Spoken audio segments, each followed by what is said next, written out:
गासैजोंबो लोगोसे जौगानायनि लामायाव UPPL सरकारनि दान मोननैयाव मावफुंनाय मावफारिफोर। बिटिआरआव बड'फा उपेन्द्रनाथ ब्रह्मनि जोनोम सान 31 मार्च खालारखौ फरायसा सान फालिनायजों लोगोसे जिराय सान आरो गुरुदेव कालिचरण ब्रह्मनि जोनोम सान 18 एप्रिलखौबो जिराय सान महरै फालिनो थांखि लानाय जायो। बिटिआरनि फरायसालिफोरखौ सरकारि खालामनायजों लोगोसे गासै सा 2160 फोरोंगिरिफोरनो थिसननाय होनाय। बिटिआरनि 5744 नखरनो हा पट्टा राननाय जाबाय।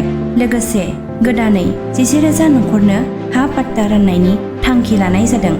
क'क्राझार नोगोरखौ गोजोन नोगोर एबा सिटि अफ पिस महरै फोसावनाय जाबाय। चिरां जिल्लानि खैला मैलायाव गभर्नमेन्ट मडेल कलेज गायसननाय जाबाय।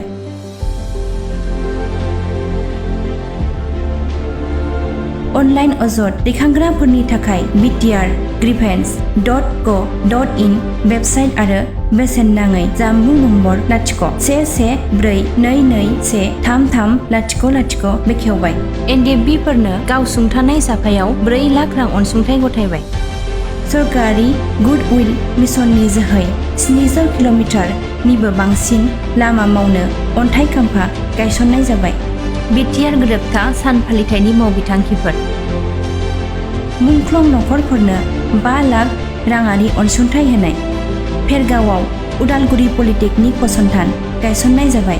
खेराइसालि लुफुंनायनि मावबिथांखि लानाय जायो। क'क्राझार, चिरां, बाक्सा आरो उदालगुरि जिल्लायाव polytechnic and vocational training institute लुफुंनायनि मावबिथांखि लानाय जायो। क'क्राझाराव culture complex cum centre of excellence लुफुंनो थाखाय मावबिथांखि लानाय जायो। क'क्राझार जिल्लानि गसाइगावआव Bodoland institute of rural development लुफुंनो थाखाय मावबिथांखि लानाय जायो। बाक्सा जिल्लानि कुमारिकाटायाव बाथौ हारिमु फुलि लुफुंनायनि मावबिथांखि लानाय जायो। बाक्सा जिल्लानि तामुलपुराव मेडिकेल कलेज आरो हस्पिटाल गायसननायनि मावबिथांखि लानाय जायो।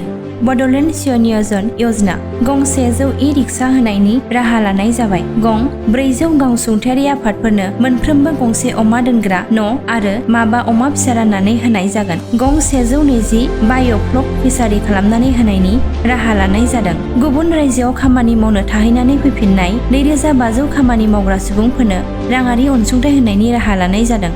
बड'लेण्ड अनसाय योजना क'क्राझार, चिरां आरो उदालगुरि जिल्लानि दाङाबाजियाव बोलि जानांनाय 400 नखरफोरनो खेबसेनि थाखाय राङारि अनसुंथाइ होनाय हाबाफारिखौ लानाय जाबाय। बड'लेण्ड आत्मनिर्भर योजना 420 PCDC-फोरनो 400 मासि एबा सियारफोर राननानै हरनायनि थांखि लानाय जाबाय। बड'लेण्ड युवा बिकास योजना लाइमोनफोर एबा फरायसालिमा आरो मुलुगसोलोंसालिमानि फरायसाफोरनो गासै 10,000 जरा गेलेमुवारि जुथा राननानै होनाय जागोन। बाक्सा, उदालगुरि आरो चिरां जिल्लानि खामानि मोनै ST लाइमोनफोरखौ बेसेन नाङै गारि सालायनाय आरो दाजिमारि फाहामथायनि आदब जौगाथाय फोरोंथाय होनायनि राहा लानाय जाबाय।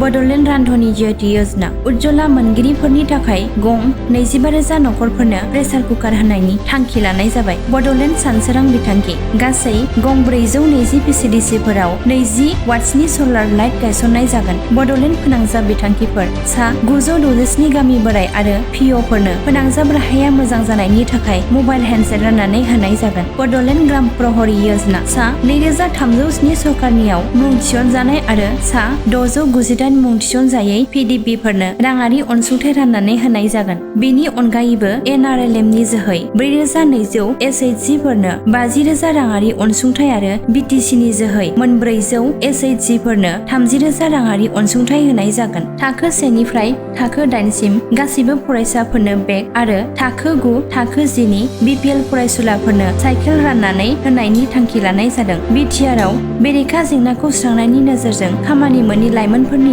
जिउ राहानि जरिब खालामनो राहा लानाय जादों। फै जों बयबो खौसेयै बिटिआर हालामाव गोजोन खौसेथि आरो जौगानायनि थाखाय UPPL हान्जानो ट्रेक्टरनि सावगारियाव फिन खेबसेबाव गावबा गावनि बेसेन गोसा भटखौ होनानै देरहासार होबाव दिनि।